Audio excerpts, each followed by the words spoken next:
Moment, Donald Trump will be sworn in as the 47th president of the United States. Trump's inauguration will be the culmination of the most astounding political comeback in American history. Millions of Americans from all corners of the country chose Trump to bring needed change to this country. And he plans to rally with many of those supporters in just a few hours at the Capital One Arena in D.C. It is history. Now, as President-elect Trump prepares for his return as commander-in-chief, he will visit the solemn grounds of Arlington National Cemetery this hour to lay a wreath at the tomb of the unknown soldier. Well, Trump's second four-year term will begin when he takes the oath of office in the Capitol Rotunda, which you're kind of looking at. You're looking at the White House there. It'll be the Capitol down the road, at which point he'll go to the White House and sign nearly 100, if not more than that, executive orders. Now, this all happens as his inauguration has now moved indoors due to dangerously cold temperatures. That's where senior national correspondent Aisha Hasni is live. Aisha. Kaylee, he's actually near the White House right now. He is just wrapping up a breakfast with GOP senators, and he should shortly be leaving to go to Arlington Cemetery for that wreath-laying ceremony. He got a huge warm welcome reception yesterday when he arrived back into the nation's capital. We'll show you some video of that. The incoming first lady and also the president getting a huge fireworks show at his golf club in Sterling, Virginia.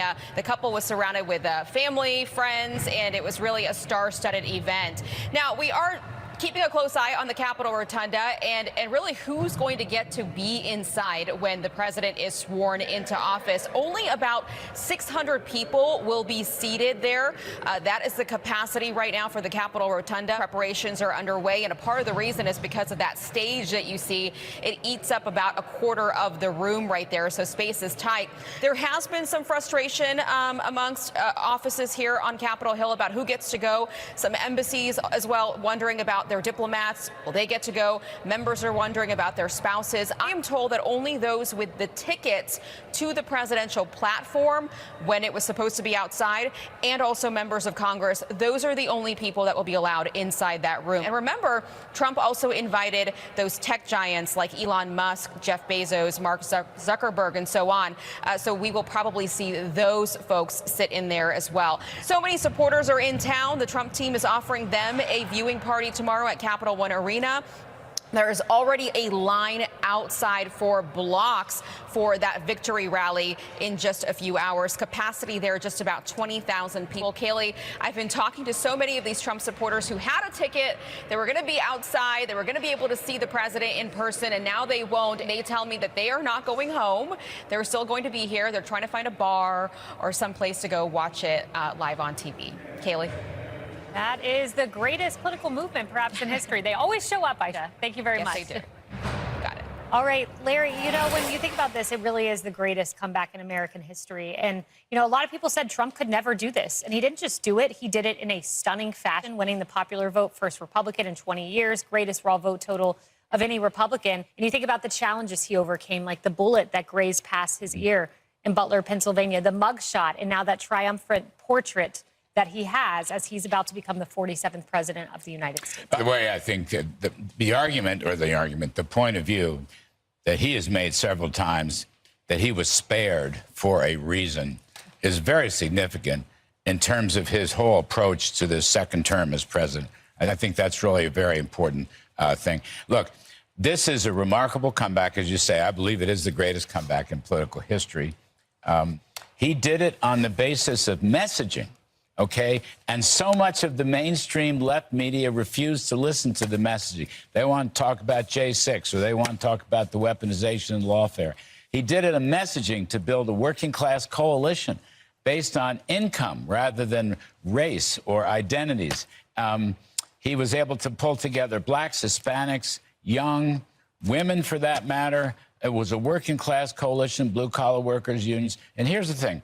He will make good on this. You will see tomorrow at least 100 executive orders right after he is inaugurated to make good on his promises to close the border, to open up energy production, and then later on, shortly thereafter, is deregulation. You'll see what I call one big, beautiful bill The House is already working on it. It's going to have the Trump tax cuts. It's going to have the deregulation. It's going to have the Doge brothers spending cuts and undermining the regulatory state of the socialist regulatory state. He'll make good on this. He will show this right away. Promises made, promises kept. He wants a new golden era to replace the sad 4 years we've just had to go through. We have another thing happening. 250 years. A celebration like no other. 250 years. And that's going to be taking place next year. So we have a lot of big events coming. And everything we do everything. We take it very, very seriously. But what do we do more than anything else? We put America first. And it all starts tomorrow when I raise my hand on the Bible to be sworn as we'll be sworn in tomorrow. We're all going to be sworn in together. That's the way I look at it. It's not me, it's you. Greatest of all time. So we will be sworn in tomorrow. I'll be representing you as your 47th President of the United States.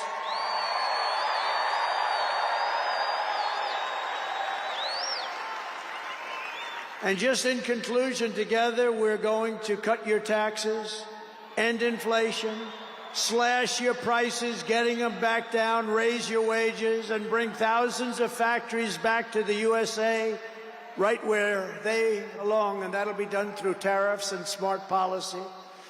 We will build American, we will buy American, and we will hire American.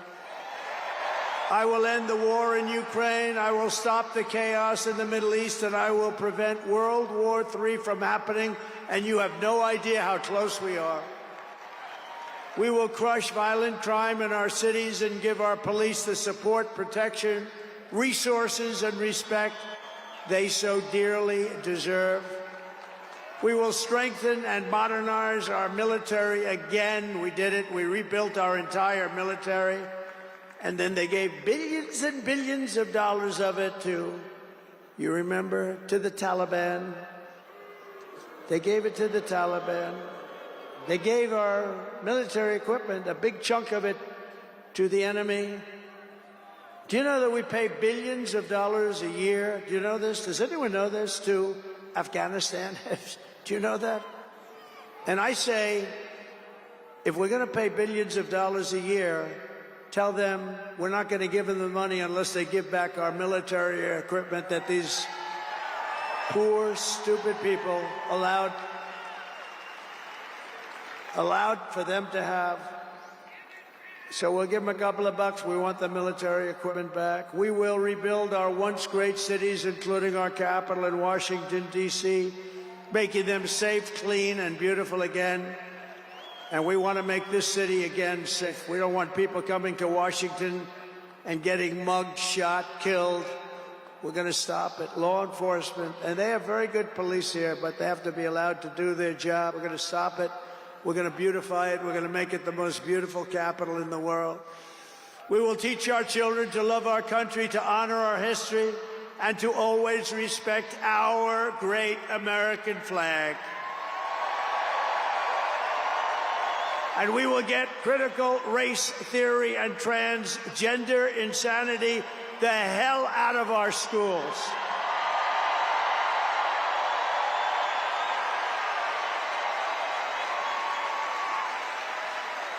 And always remember, this is so easy, this will be done tomorrow.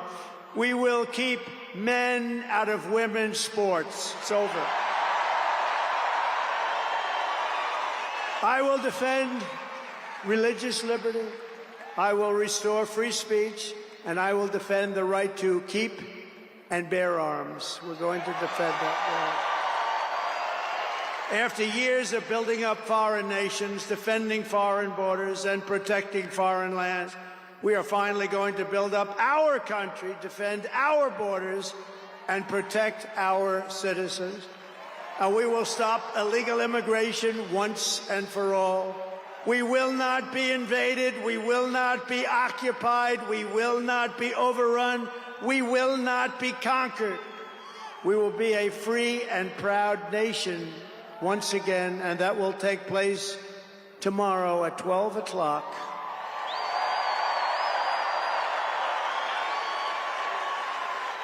everyone in our country will prosper, every family will thrive, and every day will be filled with opportunity and hope, and also filled with a thing called the American dream that you don't hear much about anymore. For the past 9 years, you and I fought side by side against the most sinister and corrupt forces on earth. And in our magnificent victory on November 5th, you showed them once and for all that this nation does not belong to them. This nation belongs to you.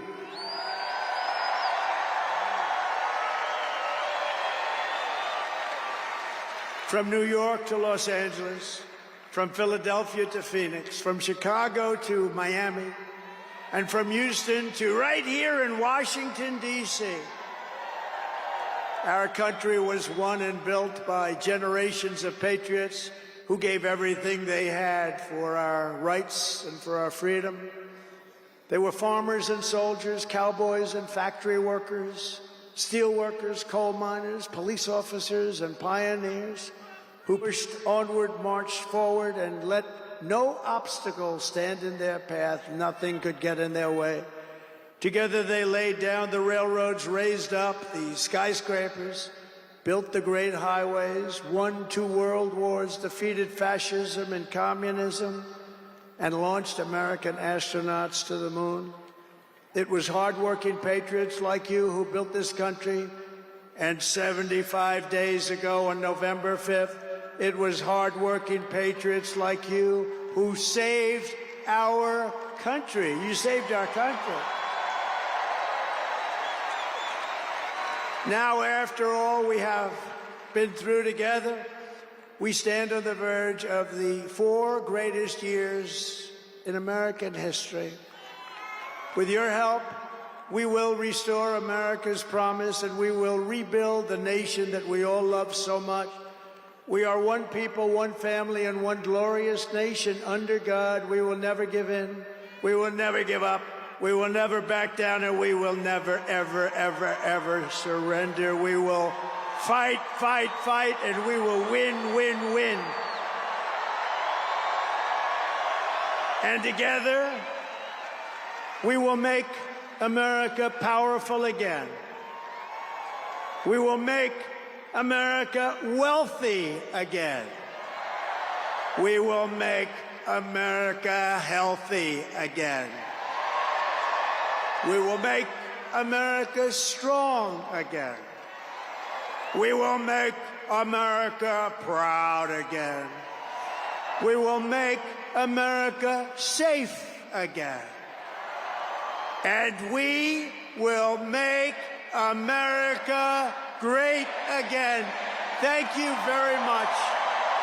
Thank you very much. What a great victory for everybody. Thank you, America. Thank you very much. Thank you.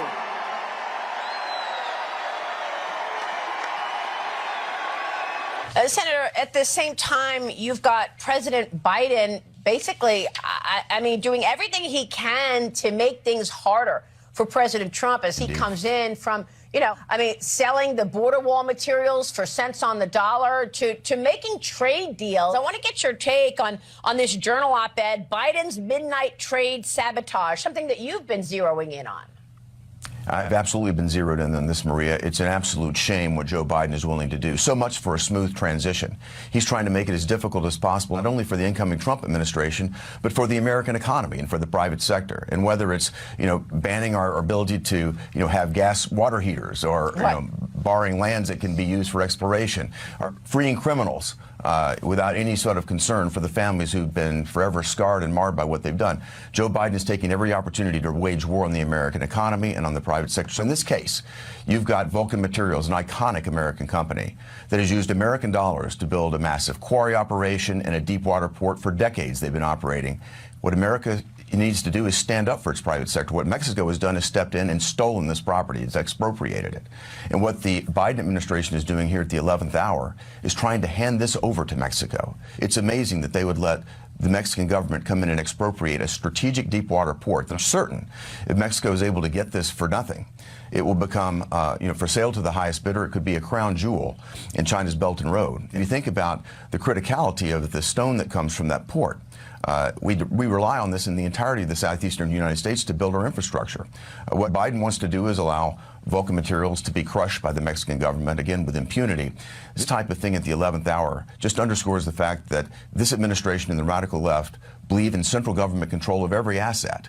They're happy to surrender our sovereignty, to surrender the rights of the U.S. private sector in order to see central control, even if it's in the hands of an unfriendly government like Mexico that has allowed fentanyl to cross the border, has allowed criminals to come into our country, that has allowed the mass, influx of 10 million, 15 million or more to completely invade our country during the Biden administration. They're going to reward the Mexican government for this. I'm going to spend every moment I can this next week to try to stop them in the 11th hour so this does not happen in America. That is incredible. We'll be watching your work on that. Senator, thanks very much for joining us this morning. Thank you so much, Maria. All right. Thank Bill you. Haggerty joining us this morning. And it was a very unifying meeting there. We talked about the various strategies to get there. The main point is we need the entirety of this agenda implemented as quickly as possible. We need to get our border repaired.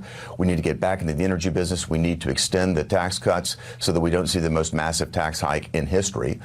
We've got to get this done quickly, and I think all of my colleagues understand this. We're going to work, night and day to make certain that that happens. let me move on to the confirmation hearings from the standpoint of you and your colleagues. Do you have optimism that all of President Trump's nominees get confirmed? The hearings, of course, beginning on Tuesday. Well, I certainly do. I think the most important aspect of this, Maria, is the fact that we need to move quickly. And if my colleagues don't grasp the gravity of this, just look at the crises happening in California right now. Look at what's happening around the globe from a national security standpoint. Our border is still collapsed.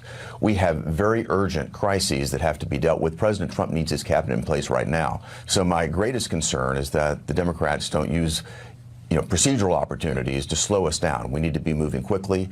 Every one of these cabinet nominees needs to get a fair hearing, and we need to get them in place as quickly as possible so President Trump can move out. You've seen President Trump make many, many steps already to be ready to go and hit the ground on January the 20th ring, and we need to have his cabinet in place to support all of that. And he's talking about 100 executive orders. Is that right?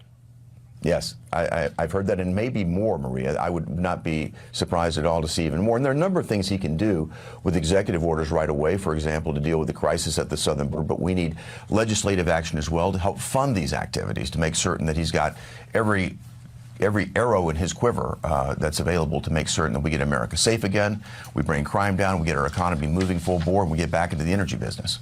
I'd like to get to an update regarding the social media platform TikTok, which initiated a blackout late Saturday evening. A lot of reports coming in for the future of TikTok. But I'll bring you this, a post on X, courtesy of the Associated Press, saying breaking, TikTok says it's in the process of restoring service to users in the U.S. and thanked Trump, who pledged to sign an executive order after his inauguration. Speaking of the president-elect, we also have a statement here from him via Truth Social. It's up on your screen right now. And it says this, quote, "I'm asking companies not to let TikTok stay dark.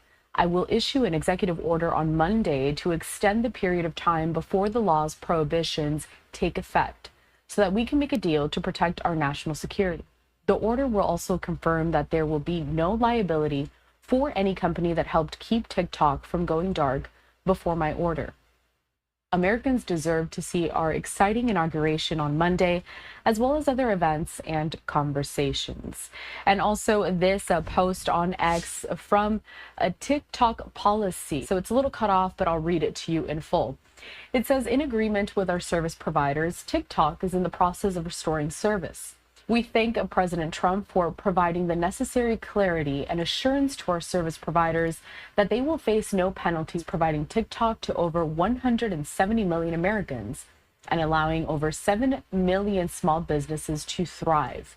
It's a strong stand for the First Amendment and against arbitrary censorship.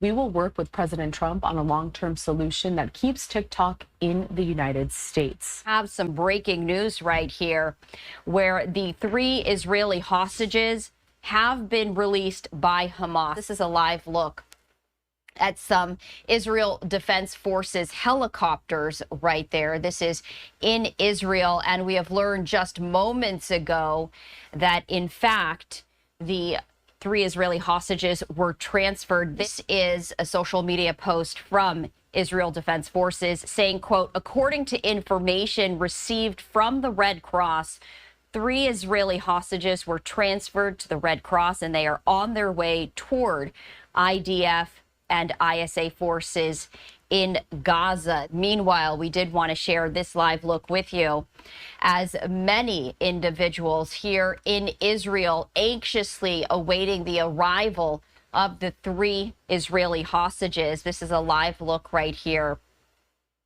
from family and friends and community members who are celebrating the release of these 3 female hostages.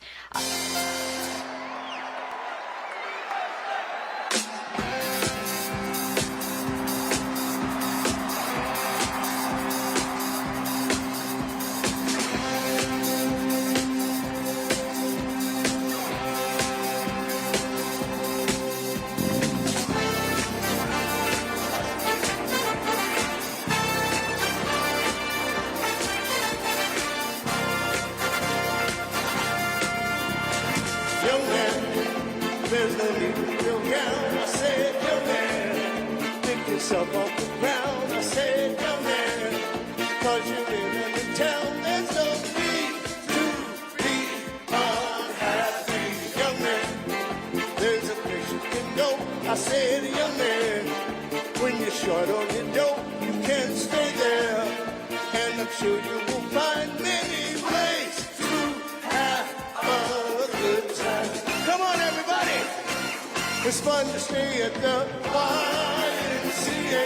Fun to stay at the YMCA. They have everything for your men to enjoy. You can hang out with all the boys. Fun to stay at the YMCA. Fun to stay at the YMCA. You can get yourself clean. Have a good meal. Do whatever you feel. Young man, are you listening to me? I said, young man, what do you want to be? Young man, you can make million dreams, but you got to know this one thing. No man does it all by himself. I said, young man, put your pride on the shelf. Just go there to the YMCA until they can help you today. All right, everybody. It's fun to stay at the YMCA. It's fun to stay at the YMCA. They have everything for your men to enjoy. You can hang out with all the boys. Fun to stay at the YMCA. Fun to stay at the YMCA. You can get yourself clean, have a good meal, do whatever you feel. Young man, I was once in your shoes. I said I was down and out with the blues. I felt no man. Dead if I were alive, I felt the whole world was so tired. That's when someone came up to me and said, young man, take a walk up the street. There's a place there called the YMCA. They can start you back on your way. Everybody, it's fun to stay at the